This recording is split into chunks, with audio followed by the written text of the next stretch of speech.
Vocês fazem tudo que vocês gostam no dia a dia, na rotina? Tudo que vocês precisam fazer ou têm que fazer, tudo vocês gostam de fazer? Provavelmente não, né? Nem tudo que eu faço também no meu dia a dia eu também não gosto, mas eu tenho que fazer. Então eu acho que é praticamente impossível a gente fazer tudo que a gente quer e deixar de lado as coisas que a gente não gosta. É claro que nem tudo a gente gosta de fazer e nem tudo é possível a gente descartar, colocar de lado e fazer só o que a gente gosta.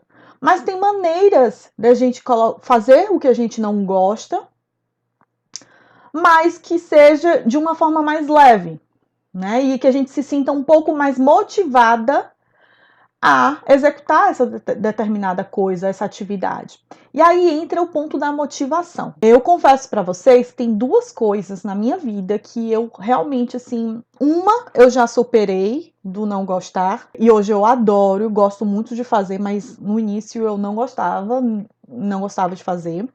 E tem uma outra que eu continuo não gostando, mas eu consegui atenuar os, os efeitos negativos, as sensações negativas dessa determinada coisa. A primeira delas é fazer mercado. Eu odeio fazer mercado. Quem é que gosta de fazer mercado? Porque eu odiava, na verdade. Hoje eu amo. Mas no começo eu odiava ir para o supermercado, fazer feira.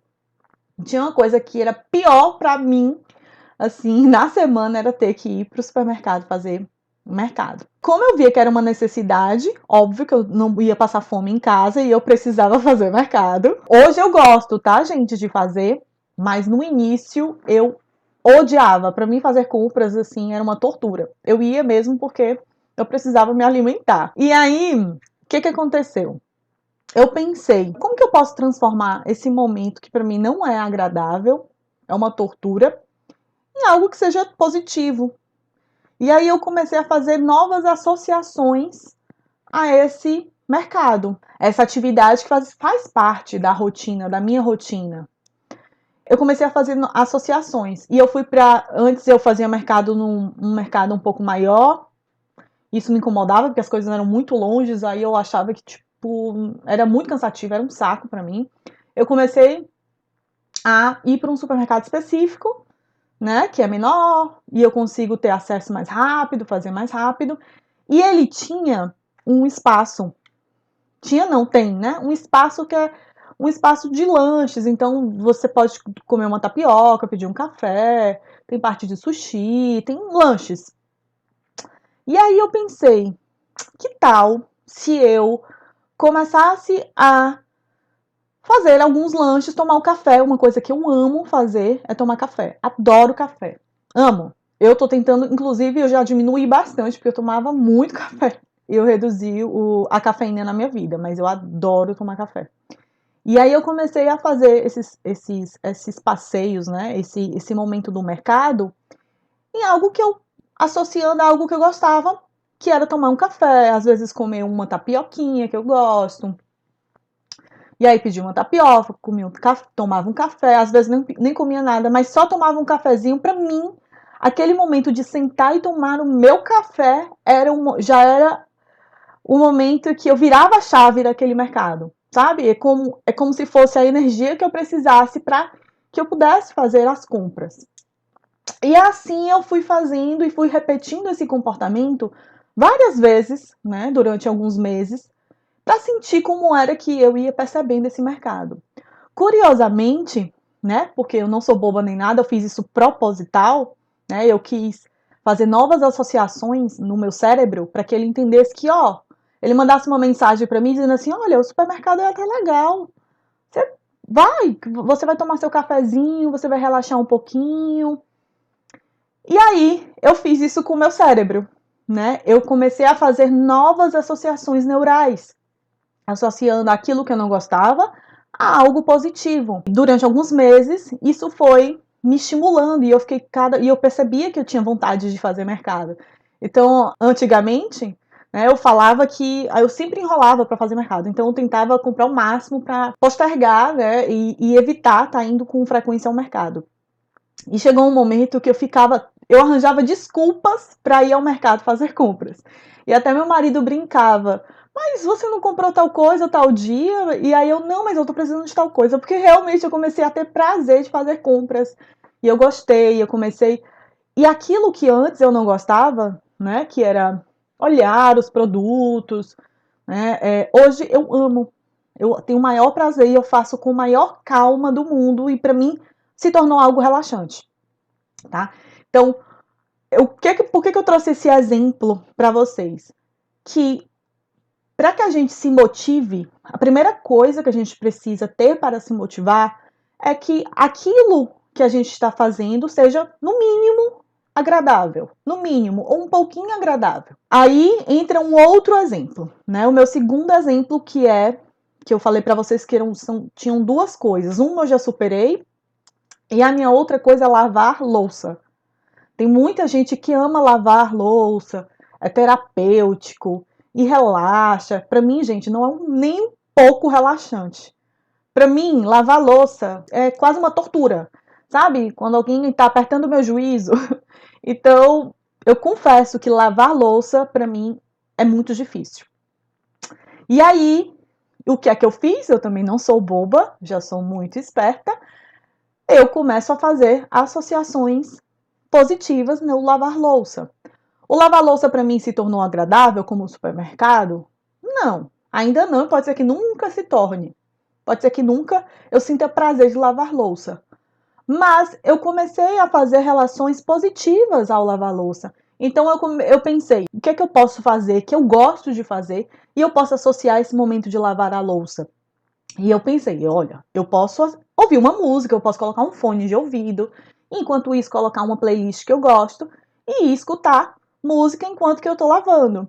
Gente, isso fluiu. Eu comecei a lavar essas louças e a louça foi lavada tão rápida que eu nem percebi o quanto eu estava tão focada na música, eu estava tão focada prestando atenção ali na letra da música, na música, que a louça eu fui fazendo no automático e foi, quando eu percebi já foi lavada. Então, né, isso para mim funcionou.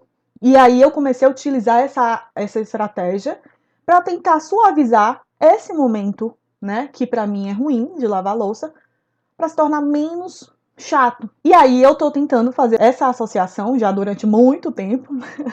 Provavelmente eu não vou gostar como eu gosto hoje de fazer mercado, mas confesso que o lavar louça para mim não é mais tão negativo quanto era lá atrás no início, quando eu não fazia uma associação. Então, o que eu quero passar para vocês? Que para que a gente se motive a fazer algo, o ideal é que a gente consiga e tente fazer novas associações daquela atividade, novas conexões neurais, novas sensações, né? Sensações positivas, percepções positivas, para que aquilo seja um pouco mais agradável de ser executado. Então, eu costumo dizer que com as crianças é da mesma forma. A gente pode fazer isso com a gente, como eu faço isso comigo, né? E vocês podem fazer com vocês também.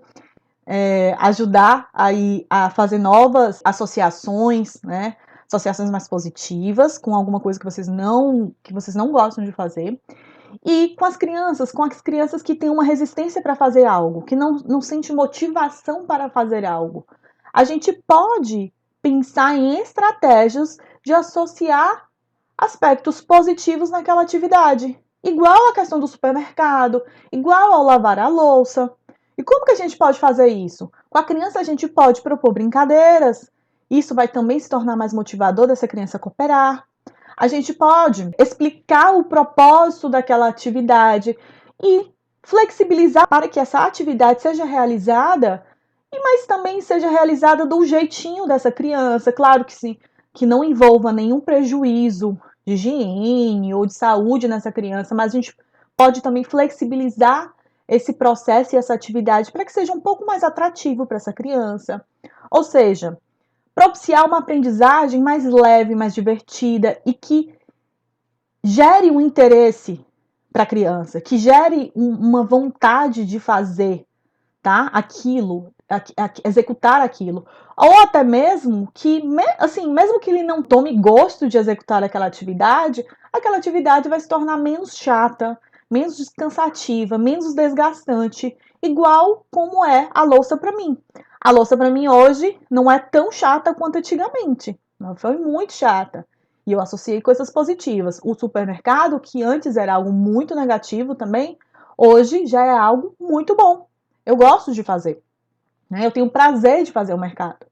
Então, a primeira dica que eu tenho para dar para vocês é: promovam atividades que sejam mais atrativas, que motivem essa criança, que essa criança ela tenha vontade de executar. Ou que pelo menos, se ela não tiver vontade, ela que pelo menos leve de uma forma mais tranquila, mais suave. A mesma coisa vale para os estudos, né? Muita gente pergunta: ah, cara, como é que eu faço para estimular meu filho para os estudos? Infelizmente, as nossas escolas, elas acabam desenvolvendo nas crianças uma certa resistência, né? Ao invés de propiciar uma vontade de estudar, uma vontade de aprender, elas vão diminuindo essa vontade, vão acabando com essa vontade dessa criança de estar ali presente e aprender. E como é que a gente pode estimular mais o aprendizado? Fazendo também associações nessa criança com aspectos positivos do dia a dia, inclusive. Fazer relações daquilo que ele aprende com aquilo do dia a dia. Se ele está aprendendo a somar, se ele está aprendendo os números, a gente pode fazer relações, é isso no dia a dia da criança, quando ele vai comprar alguma coisa, e aí você vai dar o dinheirinho para ele, e ele vai entender o valor, quantidade de moedas, tentar inserir ao máximo. Além do que, inserir brincadeiras. Hoje nós temos um leque de possibilidades e de jogos educativos que ajudam essa criança a se aproximar, né, mais do conhecimento de uma forma mais leve, sem aquela coisa de sentar e ter que decorar ou ter que ler. A gente pode propiciar o desenvolvimento também através de brincadeira. Inclusive, o aprendizado, ele é muito mais favorecido através de brincadeiras. Então, se você consegue mesclar, né, o que essa criança aprende na escola e reforçar em casa através de brincadeiras, através de algo mais didático, mais ilustrativo, essa criança ela tende a fixar muito mais o conteúdo, muito, muito, muito, muito mais. Muito mais do que ela simplesmente sentar e ler, estudar e passar. Então, por isso que eu falo muito que quanto mais a gente faz essas relações, mais essas crianças se desenvolvem.